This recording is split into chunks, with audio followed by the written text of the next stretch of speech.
masisilayan po natin na talagang mga antique po, mga inukit po, yung mga upuan, ayan po, mga katropa, oh. Yung mga pinto, no? At yung mismong pinting, no? Yung pinting na ito ay sobrang mahal daw po. Yan, mga antique, yung mismo mga kahoy na ginagamit na sobrang mahal itong mga kahoy na ito, mga katropa, no? Ayan po yung mga dating mga pangulo nakalagay sa frame.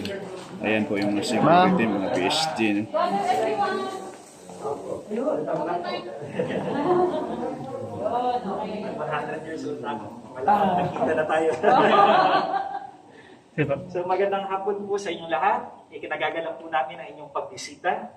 Narito po ako ngayon upang ibahagi sa inyo ang maikling kasaysayan ng Malacanang. Dahil para po sa maraming Pilipino, ang Malacanang ay isang konsepto. Konsepto na madalas tumutukoy sa kapangyarihan o karangyaan ng pagiging Pangulo ng Republika ng Pilipinas. Pero ilan nga ba sa atin na nagkaroon ng pagkakataong makapunta dito? O masulyapan man lang at makita ang kanyang mga nilalaman, ang kanyang mga nagagandahang kwarto, o ang kanyang kamanghamanghang arkitektura. Marami po sa mga kababayan natin ang nahihiya o natatakot pumunta dito sapagkat iniisip nila ang Malacanang para lang sa mga mayayaman, para lang sa mga makapangyarihan. Kung ikaw ay ordinaryo, hindi ka makakapasok. At ang pinakamalapit mong makikita ang Malacanang ay sa harap ng iyong telebisyon. Pero para naman sa iba, ang Malacanang ay simbolo ng pag-asa. Na balang araw, ang taong nakaupo dito ay papakinggan ang kanilang mga hinaing, tutulungan ang kanilang mga problema, at papaguhin ang kanilang mga buhay.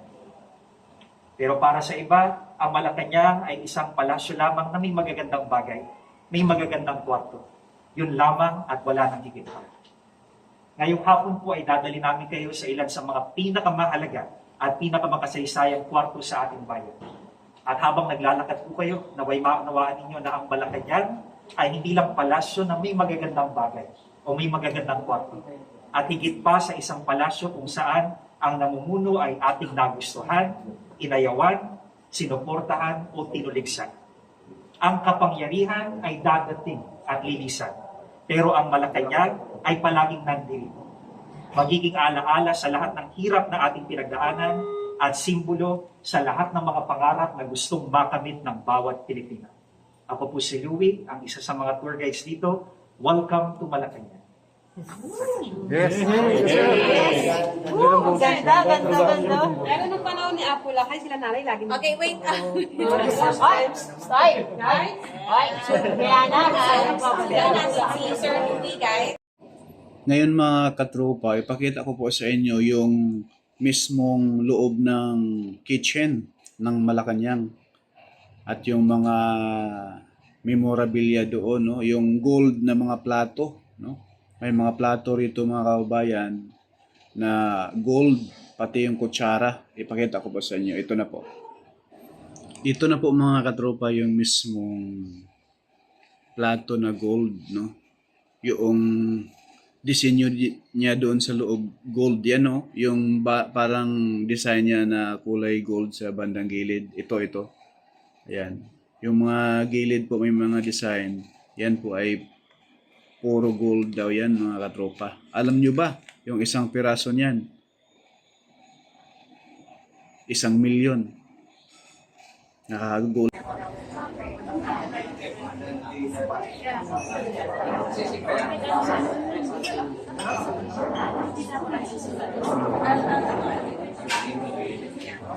Ganyan pero ba talaga? Doktor na doktor?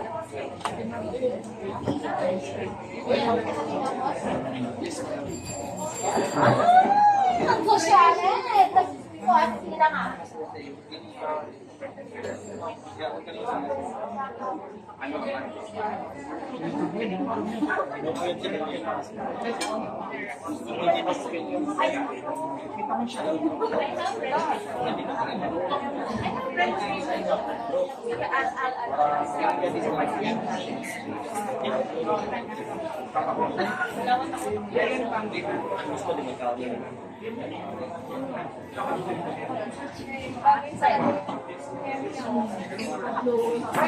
Wala ka stress.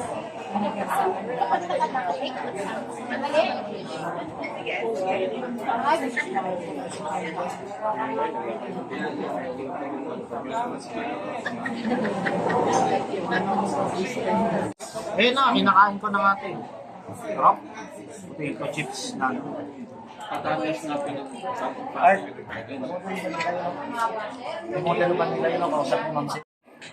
Yan, ito na po mga katropa yung sa loob, ipakita po natin itong loob ng Presidential Action Center kapag kayo ay pupunta rito, hihingi ng support sa ating Pangulo, may at anong klaseng tulong na maitulong sa national government, dito lang po kayo punta, no? Sa mismong Presidential Action Center building. Kung kayo pupunta rito, sabihin nyo lang ang pangalan ng mga kabayan, Presidential Action Center. Alam na po, ituro po kayo ng PSG niyan sa Malacanang ground. At ito na po yung loob ng Presidential Action Center mga kababayan, mga katropa.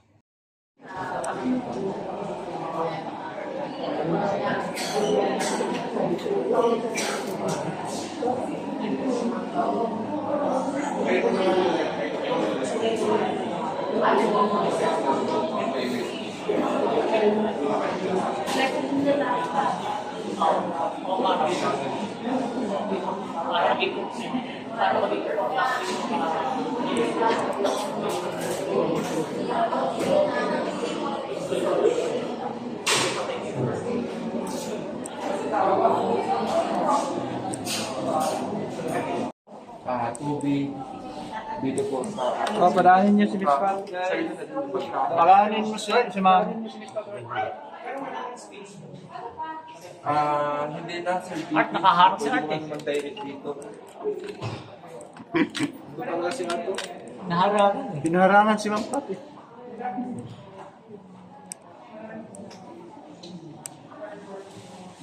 Hindi ko alam.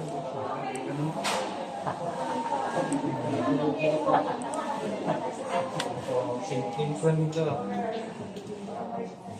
Bakit? Napatawag mo sa inyo.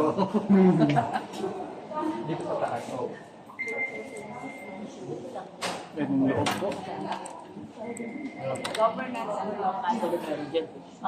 Ano yung office din? Ito ba yung mga ini-encode, yung mga na-encode sa baba? Yung hindi ako lang, yung mga higaan sa pusa.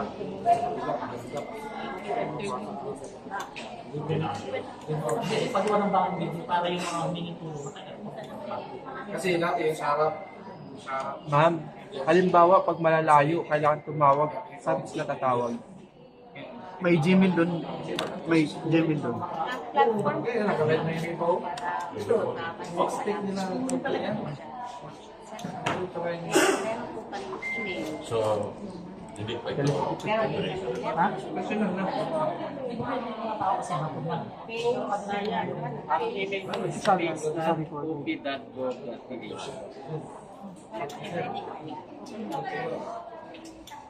So yun, pwede kayong mag-send sila. Pwede or pwede Maganda po.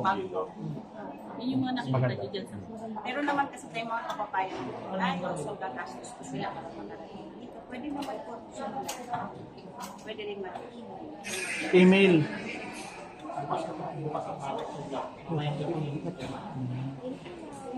Thank you, ma'am. Ma'am, yung iba sa po yung pupunta po.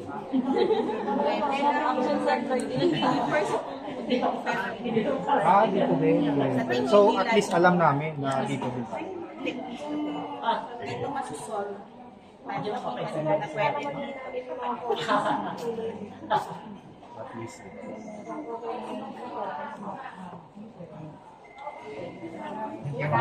Salamat. Thank you ma'am. Salamat po. Thank you po.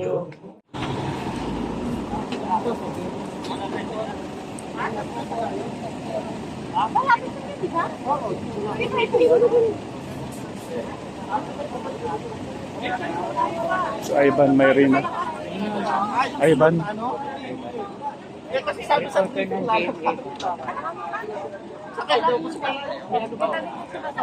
Dala kasi kayo. Parang pwede na kayo paano programa. Hindi na nilagay yung sundo. Ito lang daw. So dito pala pupunta si Bibi yung mga kabayan sa bahay. So sabi dito sa labas, kanya yung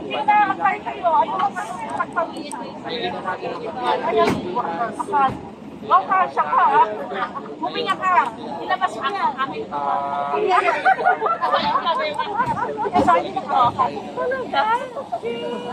Sino po ba? Dami ka na.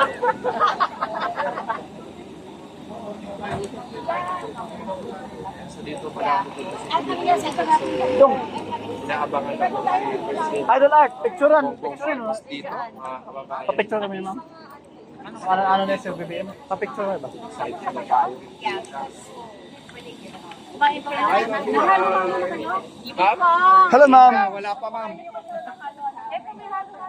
Coke lang, Coke. Tapos na kumain, ma'am, pero I just saw them.